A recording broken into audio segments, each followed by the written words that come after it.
The things that make us different, that stand out to others, are actually the things that make us unique. I was made fun of for all kinds of things, but at the end of the day, they were just mad that I was unique.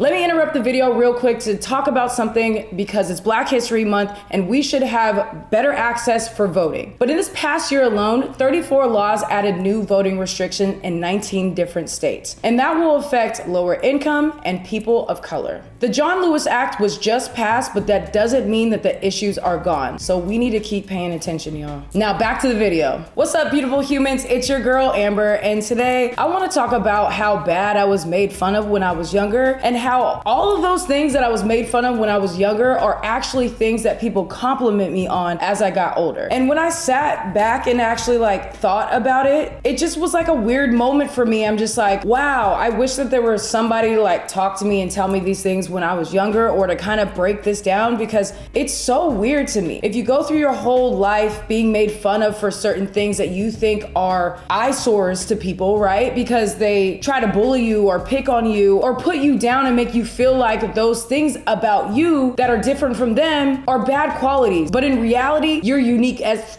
you're different, baby. You stand out. You're beautiful. You're one of a kind, alright? Now, this is not supposed to be a woe is me video. I don't want y'all to feel bad for me because I grew up, found love in myself, and I was confident enough to share that, right? Like, how I got my platform in the first place was being able to share how different I was with my androgyny and my fashion and all these other things, because it took me a long time to get to that point. You feel me? And that's the other point of this video, is because representation matters. Like, this is real, right? If we saw other people that look like us more in media when we were younger, and then we heard these people make fun of us for XXX, we'd be like, hold up, because so-and-so has lips like that. Oh, so-and-so has hair like that. All these different things. So I just wanted to share that because I love to empower other people's voices. And this is one of the reasons why it's so necessary and important. And that's another reason why I make content, right? Is because I make content that I wish growing up. We need more voices and representation so that others that are a little bit different don't feel a certain way by people trying to pick on them for the qualities that make them unique and beautiful and different. When I was younger, I got made fun of all the time for my big hands, my broad shoulders, my big ass eyes, and my nappy hair. Now, nappy is a trigger word for a lot of people, and I'm using that because that's what people said, because I went to a school mostly made up of Caucasians, and that's how they decided to describe my hair, right? It is a trigger word. Like, I know there's a lot of people that have taken it back and say, yes, I love my nappy hair. Now, for me, it made me feel unconfident about my hair. I was always constantly worried about it because it was a subject every single day going to school. I feel like that is what stood out the most, to the point where it was detrimental to my confidence growing up. Like, for real. I didn't want to do anything but wear my hair in a protective style that didn't stand out so much that people had to comment on it all the time. Because no matter how my mom would style my hair at the beginning of the day, it would turn into an afro by the end of the day. Like, let's just be real, right?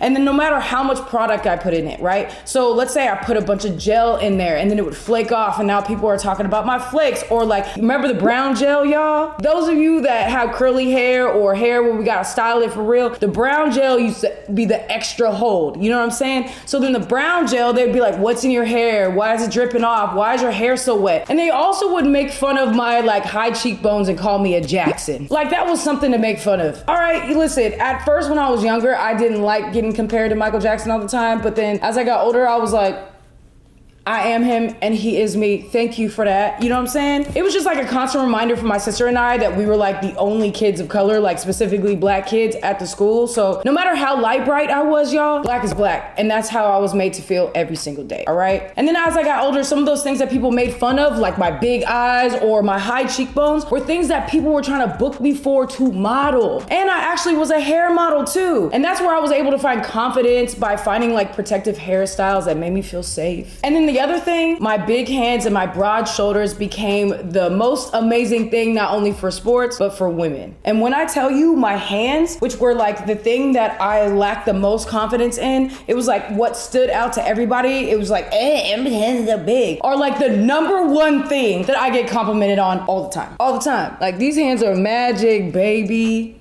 So listen, if you're feeling like sharing, go ahead and list some things in the comments that you were made fun of when you were younger, but now people compliment you on. Because listen, I just wanted to share these things because either it will help us heal from some of that childhood trauma, or just be a reminder to us about how important it is to share our love for ourselves and all the uniqueness that we have, right? Because we gotta do it for the younger generations and or our kids if you have them, because making sure that they feel good about their pigmentation, their body style, their body type, their culture, their race, their hair, etc., etc., etc., is so important. Make sure you're giving compliments to the ones you love, especially the young ones, because you never know what it can do for somebody. Because I had trauma with my hair like my whole life, when people bring it up now, it's not something that I like to talk about. But because I get complimented on it so much now, it makes it a little bit easier. And let me just add, bullies are bullies when we're younger, right? But if people are doing this to you nowadays, let me just remind y'all that people that are happy or confident in themselves